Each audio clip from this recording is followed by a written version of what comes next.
York Giants lose to the Philadelphia Eagles 48-22, and I was lucky enough to be in attendance. I actually have proof here. Got the Giant towel, and unfortunately not too proud of it because the Giants really just got absolutely demolished. The Philadelphia Eagles are one of the best teams in football, and the New York Giants aren't, clearly not.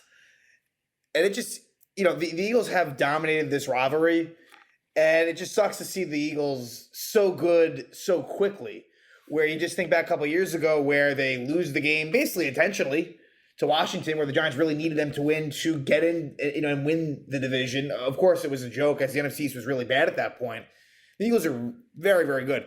They are looking pretty good for the number one seed. Their biggest threat is the Dallas Cowboys, who barely won today against the Texans, but there is one more game at Dallas, so I think the Eagles will get there. I guess the more interesting thing will be the last game of the season when the Giants go to Philly. Will the Eagles basically be on the verge of clinching, or will they have already done so with the one seed? Now, from the Giants' standpoint, you're kind of hoping that it's already been taken care of, but on the flip side, Washington plays Dallas, so you kind of want it to mean something for Dallas. It really won't work out completely optimally, but we'll see. But anyway, the Giants do remain in the playoffs thanks to the Carolina Panthers beating the Seattle Seahawks. So the Giants at 7-5-1 are a half game ahead of the Seattle Seahawks and a game and a half out of the surging Detroit Lions.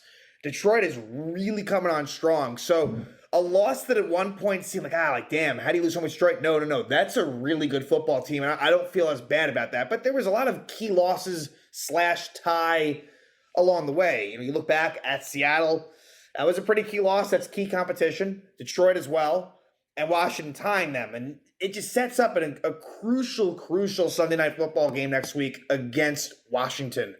That is a game where if you win, you're looking really good to make the playoffs. If you lose, it's a very good chance you're not making it. It's that important. It is as close to a playoff game as you can find, considering that there are 3 games after that, right? So it's not as if it's the last week of the season or even, look, there's 3 games to go after the Commanders game, but that's a huge game. The Giants are in a bad way right now. And for Washington, that'll be 2 straight games versus the Giants. They have a bye in between those 2 Giant games. Luckily, the Giants didn't really come away too injured in this one. Daniel Bellinger left with a rib injury.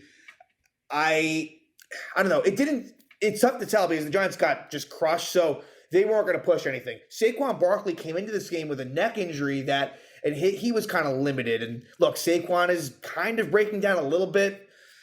I hope to see him just have kind of one more special night against Washington. But clearly he's not doing too well health-wise, whether that be the shoulder or the neck. But the Giants didn't really, as we know it, sustain too many injuries this game. Leonard Williams didn't play. So we've yet to see Ojulari, Thibodeau, Lawrence, and Williams all in the same game. And so you hope next week to somehow get Adoree Jackson back, to somehow get Leonard Williams back, to somehow get Xavier McKinney back. But there's more of a chance that all 3 of them are out than all 3 of them are in. You like to think Leonard Williams, but he didn't practice at all this week. But you'd like to think Leonard Williams, maybe he won't be 100% effective, but that he would gut it out. Adoree Jackson, I don't know. The Xavier McKinney one is kind of a weird one because I think he maybe could play with a club on his hand, but that's the Washington game. Let's discuss the Eagle game. And I was there, and it was just an ugly game all around. They were just done from the start, and the weather wasn't good. I thought the only chance that they really had, I felt like, was if the weather was really bad. It wasn't quite that. It was cold. There was some rain. It was wintry mix, but it wasn't anything that was going to stop the Eagles. And Giants were bad on both sides of the ball. To me, the Giants on defense could not do anything at all. Specifically, not to say the offense was any good. It wasn't. But the defense for the Giants was really bad. Jalen Hurts, the running game, the Eagles ran for 253 yards. And total yards, 437 to 304. And that's kind of misleading. The Eagles really did whatever they wanted to. And third downs, they were really solid. There was a really key fourth down that we'll talk about, and where the game really kind of got. There was a kind of a sequence in the second quarter where the game just completely was done for the Giants, and turnovers really weren't a thing in this game. It was just the Eagles simply beat up the Giants in the trenches everywhere. It was just, and it's tough to see as a Giant fan. It sucks because the Eagles are really good. We saw what the Cowboys did to the Giants this year. The Giants need to find a way to get a divisional win, and that's, they have two chances remaining. The Washington one being the most important one, and then the Eagles to finish the season. But, Jalen Hurts, really efficient, just really good, passing, rushing. And like I said, Miles Sanders, 17 carries, 144 yards, and 2 touchdowns. He was really good. And A.J. Brown and Devontae Smith had some big plays, some really big touchdowns. It's not as if they had crazy numbers, but it's because they didn't have to. And for the Giants, look, Saquon Barkley didn't do a whole lot. Rushing was not really much of a thing. Gary Brightwell had like a nice run or two, but a lot of Richie James sort of garbage time stuff. It was not a whole lot to speak of. So let's try to just get through this. And to start out, the Giants, they did get a first down. They did get a first down. Isaiah Hodgins, who's been a nice find for the Giants, really, you at least can, like with Kenny Golladay just being completely horrible, and today Golladay, he was active, but no receptions. You can throw out right now Slayton, Hodgins, and Richie James. And again, it's bad, but even anything below that, and it'll be even worse. But there's a couple sacks. Andrew Thomas was responsible for one of them, which you hate to see because he's just, really a rock for the Giants. But he's sacked by Josh Sweat. And then Hassan Reddick, who's a giant killer. We'll talk about another giant killer later. But Reddick gets around Evan Neal. And so the Eagles have the ball, and they go 14 plays, 84 yards, 8 minutes and 5 seconds. Pretty easy stuff. There was a couple of third down conversions. There was a few third conversions. Devontae Smith with a 7-yard catch against Fabian Moreau on 3rd and 6 of the Giant 38. There was an illegal use of hands penalty on Fabian Moreau, so Moreau struggled. But it's capped off by a Miles Sanders 3-yard touchdown run. Giants get the ball back, down 7-0. There was, like I said, that Gary Brightwell 13-yard run, but ultimately nothing comes of it. And the Giants punt it away. Eagles start their own 9. That was no problem for them. They would go 91 yards, and this is where the game really was lost for the Giants, definitely. Eagles are moving the ball. Devontae Smith has a 15-yard catch. Again, like I said, Fabian Moreau was one of many players in that secondary that struggled. But long story short is this. 4th and 7 at the Giant 41, and there's 12 minutes left in the second quarter. The Eagles, it just deserved disrespect to the Giants defense. They said, fuck it, we're going to go for this. Because in that situation, you could understand if they punted. The Giants offense wasn't doing much of anything. They're at a spot where you can't get, 4th and 7, that's not an easy conversion. And what happens? It's a 41-yard touchdown. Jalen Hurts to Devontae Smith. And it's just, Darnay Holmes was beat by Smith, but even worse, not badly, but he was beat. Julian Love, terrible job where he's trying to get the interception. Dude, it's 4th down. Just bat the ball. Bat the ball down. It was a missed interception by Julian Love. You can't have that. For someone who I think is really taking a step, is really, what is he now, in his 4th year? It's been a nice year for Julian Love. There's been a lot asked of him, and he's done pretty well. That was just really bad. You cannot try to make the interception there, especially on 4th down. What does that do? You'd be better off with an incomplete pass. Bat that ball down.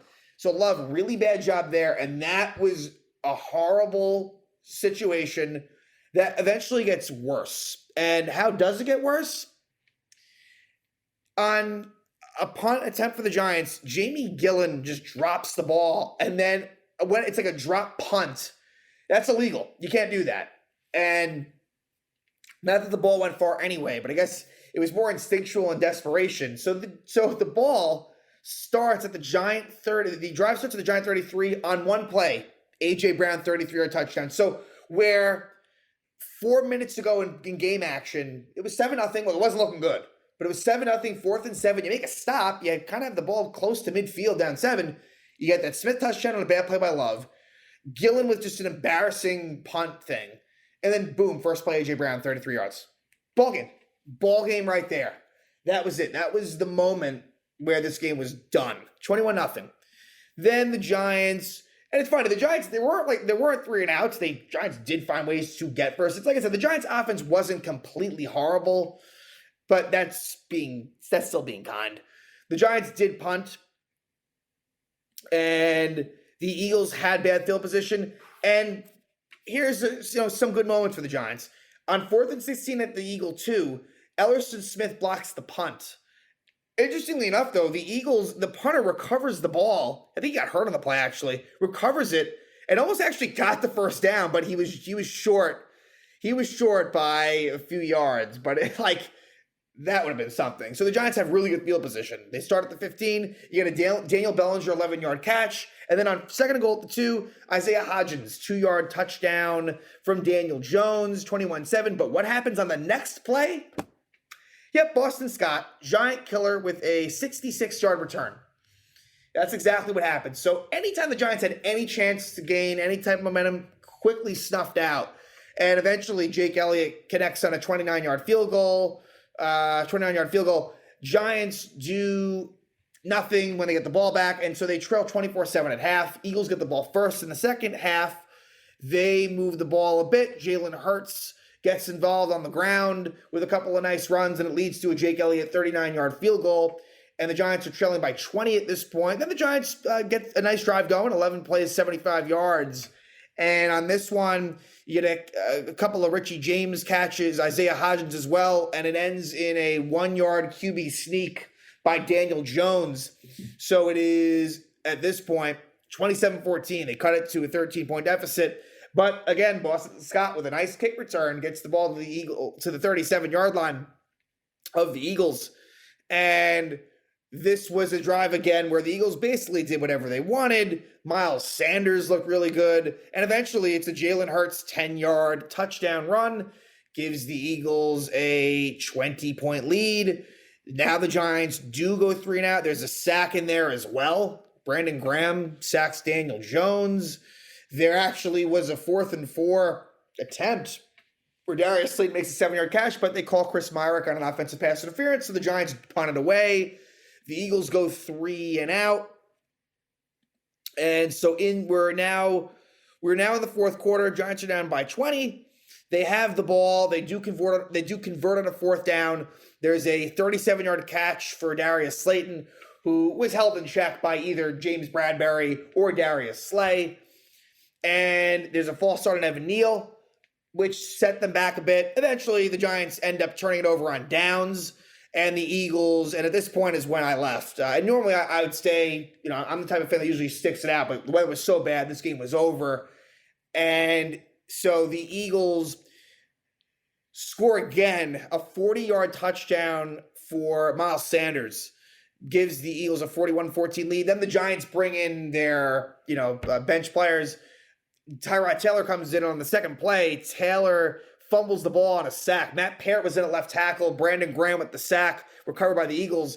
And then, of course, it's got to be Boston Scott, right? Boston Scott, he has more than half of his career touchdowns versus the Giants. I think that's 9 now, which sounds insane. Whatever it is, I'm pretty sure he's above 50% with touchdowns against the Giants. He doesn't really do that much versus the rest of the NFL, but this is what happens. So Scott with the touchdown, 3-yard run, gives the Eagles a 48-14 lead. And then the Giants, we've seen a lot of Richie James garbage touchdowns. It happens again. Richie James, there was a 32-yard run for Tyrod Taylor on a 4th and 15, but Richie James, 19-yard touchdown, and then a 2-point conversion successful. Taylor to Hodgins, but it doesn't matter. The Giants lose it 48-22. Just absolutely obliterated. This is their worst loss of the season in terms of they just were not in this game. Where, other games, the Lions one did eventually get ugly, but they were in that game. They were in it. This was over. This game was the most lopsided.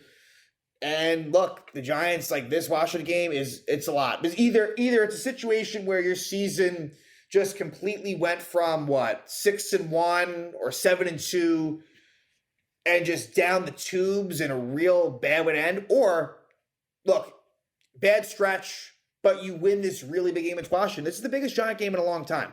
This is really the biggest Giant game since 2016. Now, I know that 2020, they had that, down the stretch, they had a chance, but really that was because the NFC East was a joke. This is their biggest game since 2016.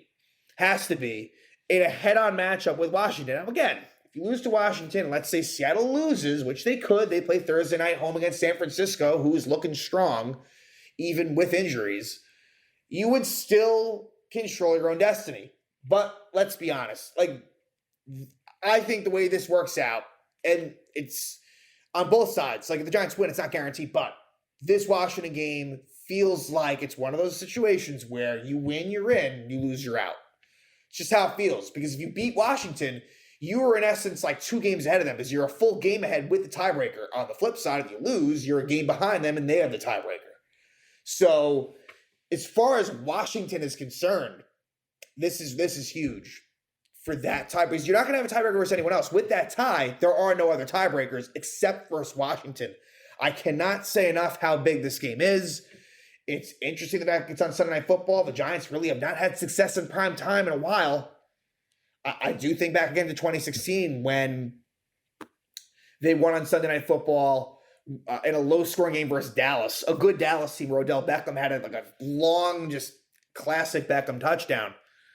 And so you're looking to, because again, it's been a while. You want some primetime success. And I'm not really all that optimistic. The Giants should have won that game at MetLife, and so that gives you some confidence. But look, Washington will now be the home team here. And we'll see what happens. I would like to think this will be a close game. I'd like to think the Giants won't get destroyed, but anything's on the table. But here we go. Giants with a really, really bad loss to the Eagles here, an embarrassing loss, 48-22. And now they will head to Washington in what will be, it'll feel like a playoff game. This will determine where the rest of the season goes. Will the Giants, continue this malaise and really just kind of quietly exit? Or will they step up and win a really, really big game against a division rival with everyone watching on Sunday Night Football?